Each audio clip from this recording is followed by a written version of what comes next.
It's been months since my mom, Angel, passed away, but some days the grief still overwhelms me. I loved her deeply, even though I often felt overshadowed by my sister, Margaret.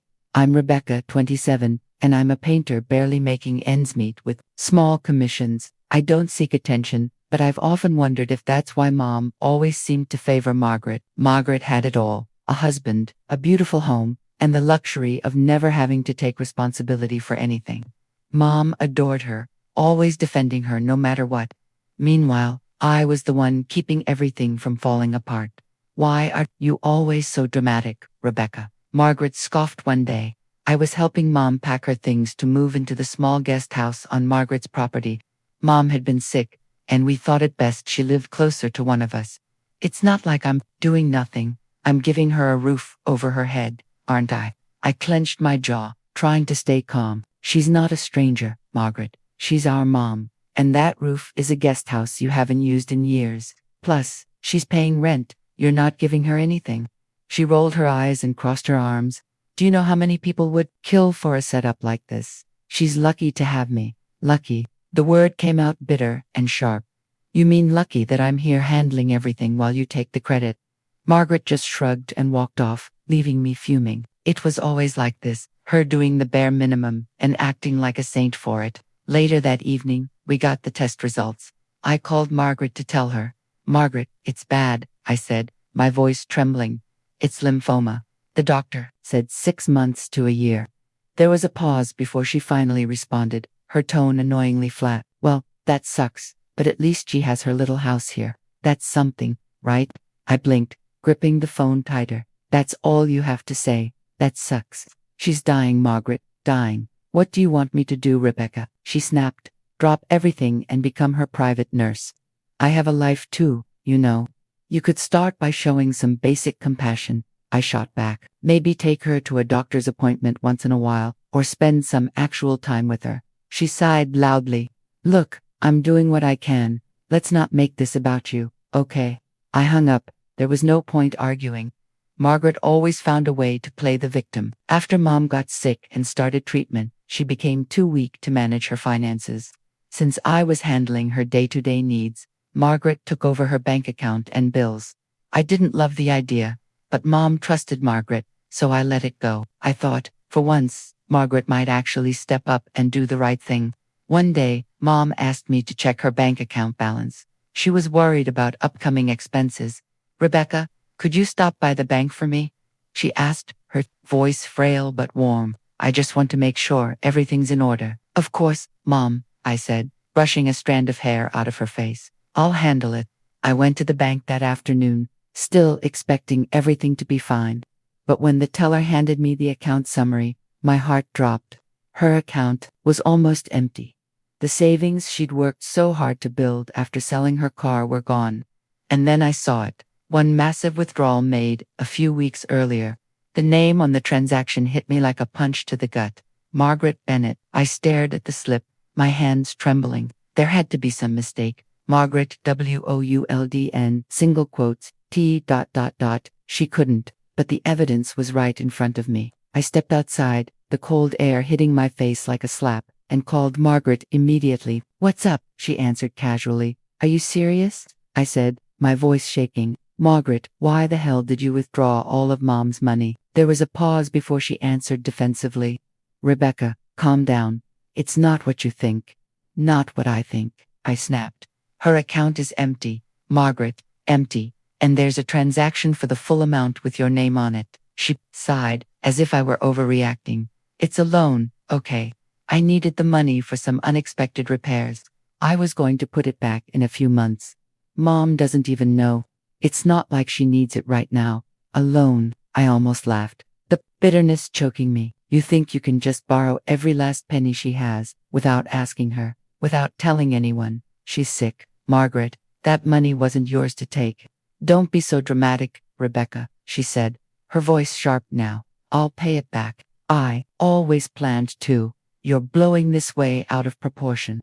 "You've got to be kidding me," I said, my voice low and shaking. "Mom is dying, and you think this is about me being dramatic? You're disgusting, Margaret." I could feel my hands shaking. "You have no idea what this has done, do you?" Mom asked me to check because she was worried about paying for her groceries. Margaret, groceries? Do you understand how humiliating it's going to be for her if she finds out? She won't find out, Margaret snapped. Because you're not going to tell her. My stomach twisted at her audacity. Why the hell wouldn't I? She deserves to know what you've done. Because it'll only stress her out. Margaret cut me off, her voice sharp and condescending. Do you really think she needs that right now? She's already dealing with enough. Besides, I'll put the money back before she even notices. You're always acting like I'm the bad guy here, Rebecca, but I'm trying to handle everything the best I can. Handle everything. I practically shouted, anger boiling over. You mean dumping all the hard parts on me while you play the perfect daughter? Don't you dare act like you're the one making sacrifices, Rebecca, she hissed, her voice dropping. If you care about Mom, you'll let this go. She doesn't need to know about this. And you stop trying to make me the villain just because you can't stand that she trusted me with her finances. I hung up, unable to listen to another word. My chest felt tight, my heart pounding. Margaret was trying to spin this into something noble, as if she were doing Mom a favor by stealing from her. But what could I do? Telling Mom would break her heart, and the thought of adding to her pain made me sick. I needed to talk to someone, to vent, to make sense of the storm brewing. In my head, without thinking twice, I called my best friend Laura. She picked up on the second ring. Hey Rebecca, how are you? She asked, her voice warm but slightly concerned. She could always tell when something was wrong. It's Margaret, I said, my voice cracking. I told her everything. The bank account, the withdrawal, Margaret's pathetic excuse. By the time I finished, I could hear Laura's breathing quicken. She took everything? Laura asked, disbelief dripping from her voice. And she expects you to just keep quiet about it. She said it's a loan, I said bitterly, pacing my small living room. She's acting like she's doing Mom a favor by not telling her. Laura didn't respond right away. When she did, her voice was low and firm. Rebecca, you can't let her get away with this. What if she doesn't pay it back? Your Mom needs that money. She's depending on you. I know, I said, running a hand through my hair. But if I tell Mom, it'll crush her. And Margaret knows that. She's using it against me. Of course she is, Laura said sharply. She knows you're too kind to blow this up. And she's taking advantage of that. But Rebecca, someone has to hold her accountable. I sighed heavily, sinking into the couch. I don't even know how. Margaret doesn't listen to me. She never has. And George, her husband, always so full of himself. George knows about this, doesn't he? Laura interrupted. He has to. Probably, I admitted. He's just as bad as she is, always backing her up no matter what. You should have seen how smug they were when Mom moved into that guest house, like they were saints for letting her live there. You're not alone in this, Laura said gently. I'll help however I can. But Rebecca, you need to stand your ground. Her words gave me a small flicker of strength, but I still felt trapped. I couldn't tell Mom. I couldn't confront Margaret without it escalating into a full-blown war. But I couldn't just sit there and let her walk all over us. The next few days were unbearable. I couldn't get the thought of Margaret's betrayal out of my head. Every time I saw Mom, it was like a heavy weight pressing down on my chest. She'd smile at me, thank me for helping her with dinner, or sitting with her during treatments, completely unaware of what Margaret had done. I couldn't bring myself to tell her. Every time I opened my mouth, the words got stuck in my throat. But Margaret didn't make it easy to let things go. A few days later, I was at Mom's house, helping her organize her medical bills, when Margaret strolled in like she owned the place. George was with her, carrying a few grocery bags he plopped on the counter without a word to either of us. Look at this, Margaret said, holding up a small bouquet of flowers she'd clearly just picked up from the store. I thought these might brighten up the place, don't you think, Mom? Oh, Margaret, that's so thoughtful, Mom said, her face lighting up. I bit my tongue so hard I thought I might draw blood. Thoughtful. She emptied your bank account, Mom. Instead, I just nodded stiffly, pretending to focus on the papers in front of me. George caught my expression and smirked. You should learn a thing or two from Margaret, Rebecca. She's always thinking of others. It was the last straw. I slammed the papers down on the table and stood up. Thinking of others? Are you serious? My voice was shaking, but I didn't care. Rebecca, Mom said softly, looking startled. What's wrong? Nothing, I muttered, forcing myself to calm down. I just remembered something I need to take care of. I grabbed my coat and headed for the door, unable to stay in the same room as Margaret and George for another second. As I walked out, I heard Margaret's voice behind me, low and mocking. She's always so dramatic. The next day, I needed to clear my head, so I decided to run a few errands in town. I was walking down Main Street, juggling a grocery list in my head, when I saw her, Margaret, stepping out of one of the fanciest boutiques in town, laughing and chatting with the sales assistant as George held the door open for her. She had at least 3 shopping bags in her hands, each with the store's logo plastered all over them. I froze mid-step, my stomach churning. There she was, spending God knows how much money on clothes and who knows what else, while Mom was budgeting for groceries. The image of Margaret's name on that withdrawal flashed in my mind, and my hands clenched into fists. Without thinking, I marched straight up to her. "Margaret," I called, my voice sharp and loud enough to make her flinch. She turned, her smile fading as she saw me. "Oh, Rebecca," she said, her tone saccharine and feigned. "What a surprise. Out shopping too." "Shopping," I hissed, glaring at the bags in her hands. "What are you even doing here? Spending more of Mom's money?" Her face tightened, but she quickly recovered, flashing a tight smile. "Don't be ridiculous. This is my money. George and I work hard. Rebecca, not that you'd understand." George snorted beside her, clearly amused by her jab. "Careful, Rebecca," he said smugly. "Jealousy doesn't suit you." "Jealous?" I laughed bitterly. "No, Margaret, I'm not jealous. I'm disgusted. You drained Mom's account, and now you're out here buying designer clothes like nothing happened. How do you sleep at night?" Margaret's expression hardened. She stepped closer, her voice low and venomous. "I told you, it's a loan, and if you care about Mom, you'll drop it. Do you want her to know about this? To worry about something she doesn't need to?" I stared at her, my chest heaving with anger. "You're unbelievable. Mom deserves to know the truth. She deserves better than you." Margaret leaned in closer, her voice dripping with venom. "You tell her, and you'll break her heart. She's already sick, Rebecca. Do you really want to be the reason she gets worse? Think about that before you open your mouth." As I stood there, fuming at Margaret's audacity, a wave of memories hit me. This wasn't the first time Margaret had pulled something like this, and deep down, I knew it wouldn't be the last. Mom, bless her kind heart, had always been Margaret's biggest enabler, no matter how awful her behavior was. When we were kids, Margaret had a knack for pushing every limit. She'd borrow money from Mom's purse for things she needed, like concert tickets or new shoes. Mom would find out eventually, of course, but she'd just shake her head and say, "Oh, Margaret, you should have just asked." And that was it. No punishment, no accountability, just forgiveness on a silver platter. Even as we got older, nothing changed. Margaret always had an excuse, always a sob story to back her actions. There was the time she borrowed Mom's car without permission and wrecked it. She cried and blamed a pothole, and somehow Mom ended up comforting her, saying, "Cars can be fixed, but you can't replace family." I remember sitting there stunned while Margaret smiled through her crocodile tears. Mom had a heart too big for her own good. She always believed the best in people, especially in Margaret. "She's your sister, Rebecca," Mom would say whenever I tried to bring up Margaret's behavior. "She's not perfect, but she means well." I hated that phrase. She means well. It was Mom's way of justifying everything Margaret did, from lying to taking advantage of her kindness. But this time was different. This wasn't a harmless mistake or a moment of bad judgment. This was calculated, cruel, and completely unforgivable. And yet, I couldn't shake the feeling that if Mom knew, she'd find a way to forgive her anyway. That was who Mom was, a sweet, selfless person who couldn't see the bad in the people she loved. Margaret and George had always measured people by one thing: money.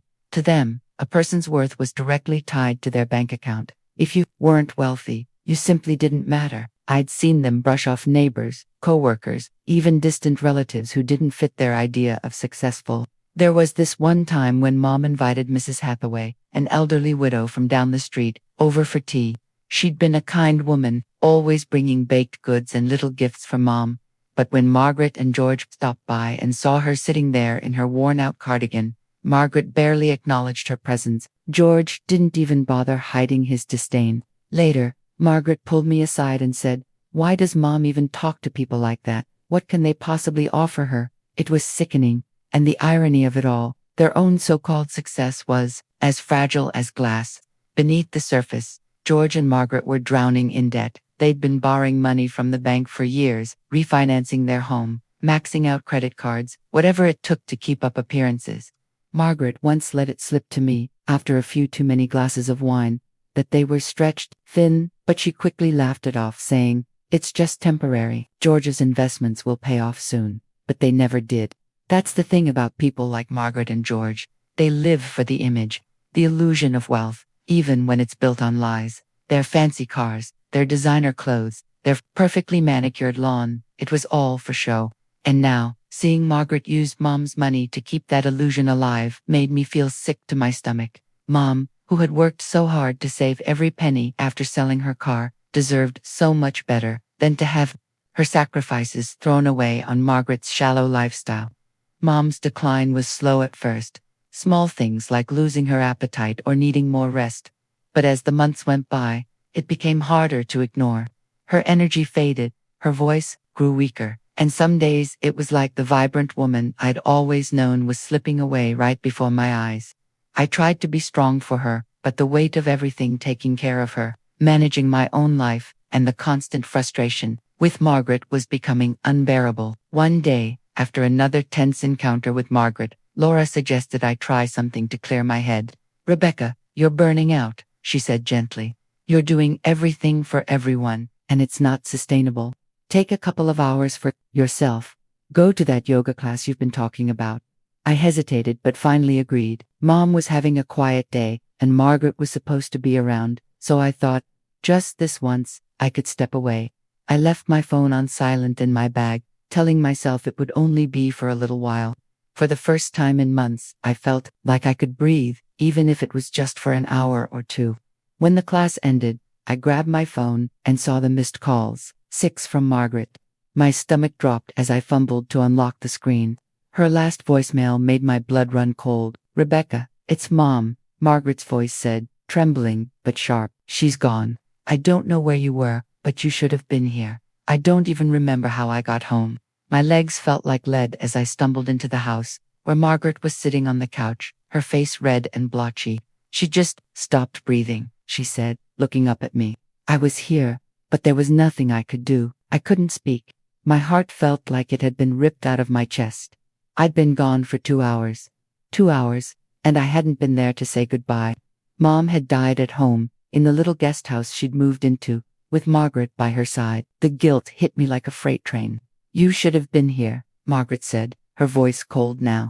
"I don't know why you thought yoga was more important than Mom. She needed you." Rebecca, the words sliced through me. I wanted to scream, to tell her that she had no right to judge me, not after everything she'd done, but I couldn't. All I could do was sit there, tears streaming down my face as the weight of losing Mom settled in. The day of Mom's funeral was cold and gray, the kind of weather that seeped into your bones. Mom had been deeply religious, so it was only fitting that the service was held at her beloved church. The stained glass windows cast soft colors onto the pews as the organ played a somber melody. I sat near the front, clutching a tissue in one hand and a picture of Mom in the other. My heart was heavy, not just with grief, but with the weight of everything that had happened. Margaret and George arrived late, of course, sweeping into the church as if it were a fashion show. Margaret was dressed in a sleek black dress that hugged her figure, her neck adorned with a pearl necklace that probably cost more than my monthly rent. George, in an expensive-looking suit, walked beside her, carrying an air of smug self-importance. The way they moved, it was like they thought the funeral was about them, not Mom. As they made their way to the front, I caught the whispers. People were glancing at me with judgment in their eyes, leaning toward each other to murmur behind their hands. My stomach twisted, and I tried to focus on the picture of Mom in my lap, but it was impossible not to hear. Rebecca wasn't even there when Angel passed. One voice whispered. Margaret said she was off doing yoga. Another added, the disdain dripping from their words. I clenched my fists, my nails digging into my palms. Margaret had made sure to plant that seed in everyone's mind. She wanted them to see me as the selfish daughter, the one who abandoned Mom when she needed me most. And judging by the looks I was getting, it had worked. Margaret slid into the pew next to me, flashing me a tight smile that didn't reach her eyes. "You, okay, Rebecca?" she whispered, her tone dripping with faux concern. "I know it must be hard knowing you weren't there for her." I stared straight ahead, refusing to give her the satisfaction of a response. The priest began to speak, his voice filling the church as he talked about Mom's kindness, her unwavering faith, and her love for her family. I felt tears sting my eyes as he mentioned how devoted she had been to her daughters. If only he knew the truth. As the priest continued his eulogy, his voice grew softer, more intimate, as if he were speaking directly to each of us. Angel was a remarkable woman, he said, glancing at the congregation. She loved deeply, forgave endlessly, and carried a quiet strength that inspired those around her. In my final visit with her, just days before her passing, she entrusted me with something very personal, a letter. A murmur rippled through the church. My breath hitched. A letter. I glanced at Margaret, who shifted uncomfortably in her seat. George furrowed his brow, looking confused but not concerned. I, on the other hand, felt a strange mix of curiosity and dread. She asked me to read it today, the priest continued, holding up a sealed envelope. It was her final wish, and she made me promise that I would share her words with all of you. The church fell silent. You could have heard a pin drop as he carefully opened the envelope and unfolded the paper inside. The anticipation was unbearable. My heart pounded as the priest adjusted his glasses and began to read aloud. To everyone gathered here today, he began, his voice steady. I want to thank you for coming to celebrate my life. I lived a life of love and faith. And though it was not without challenges, I leave this world with gratitude in my heart. However, there is something I must say before I rest. Something that weighs heavily on me and must be brought into the light. I froze. I could feel the tension in the room as everyone leaned in, waiting for what came next. I have always believed in forgiveness, the priest read, his tone solemn. But forgiveness does not erase the truth. And the truth is, in my final months, I experienced a betrayal so painful that it nearly broke me. Margaret, my eldest daughter, I trusted you with everything, my care, my home, my finances. But you took advantage of that trust in ways that no mother should ever endure. Gasps echoed through the church. Margaret's face went pale, and she shifted in her seat, her hands gripping the edge of the pew. George's jaw tightened, but he stayed silent, his eyes darting toward the priest. You took the money I had saved from selling my car, money I had set aside for my care, for emergencies. Rebecca, who gave so much of herself to ensure I was never alone. I know that you knew about this but decided to protect me so that I wouldn't suffer in my final months. God bless you for being such a wonderful child. The priest continued, Margaret, you drained my bank account and what was left of my energy, leaving me with nothing. I knew, but I kept quiet. I didn't want to shame you or cause more pain in my final days, but people need to know who you are. My hands flew to my mouth as tears streamed down my face. She knew all this time. Mom knew. The guilt, the fear of breaking her heart, it had been for nothing. She had carried that pain, herself, silently. The priest's words lingered in the air, heavy and unshakable. The silence in the church was deafening. All eyes turned to Margaret, who sat frozen, her face pale as if all the blood had drained from it. George shifted uncomfortably beside her, his usual smugness replaced with unease. No one said a word, but the weight of judgment in the room was palpable. I didn't move. My tears were flowing freely now. But they weren't just for Mom. They were for the truth she had carried alone. For the strength it must have taken to leave this world with grace, despite everything Margaret had done. My chest ached with a mix of grief, relief, and rage. Margaret finally broke the silence. She stood abruptly, her chair scraping loudly against the floor. This is ridiculous, she hissed, her voice trembling with indignation. She was sick, probably confused. I did everything for her. Everything. And this is how she repays me. People around her started to whisper, their faces filled with shock and disdain. George grabbed her arm, trying to pull her back down, but she yanked it away. You don't know what it's like, she continued, her voice louder now, almost desperate. I was under so much pressure. I needed that money for the house. For both of us. That's enough, Margaret, the priest said firmly, his voice cutting through the tension like a blade. This is not the time to justify your actions. Your mother's words speak for themselves. Margaret glared at him, then at me. Her eyes burned with a mix of anger and humiliation.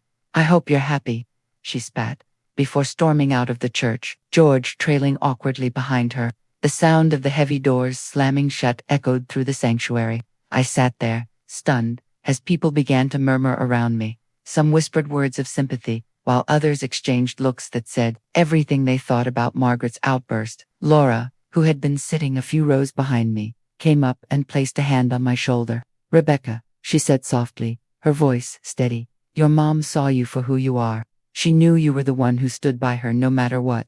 I nodded, my throat tight. Mom's letter had lifted a weight I hadn't realized I was still carrying. I had spent so much time protecting her, trying to shield her from the truth, and yet she had known all along, and even in her final days, she had chosen to protect me instead. As the service ended and people began to file out, many stopped to offer me condolences, their words laced with a newfound respect. Margaret's mask had finally slipped, and the truth was out. I wasn't sure what would happen next for her, for George, or for me, but one thing was certain. Mom's voice, even in death, had given me a sense of closure I hadn't thought possible. That night, as I sat alone in my small apartment, I looked at the picture of Mom I had taken from the service. "Thank you," I whispered, clutching it close to my chest. For the first time in months, I felt the faintest glimmer of peace. Mom's love had been bigger than Margaret's betrayal, and in the end, that love was all I needed to carry me forward.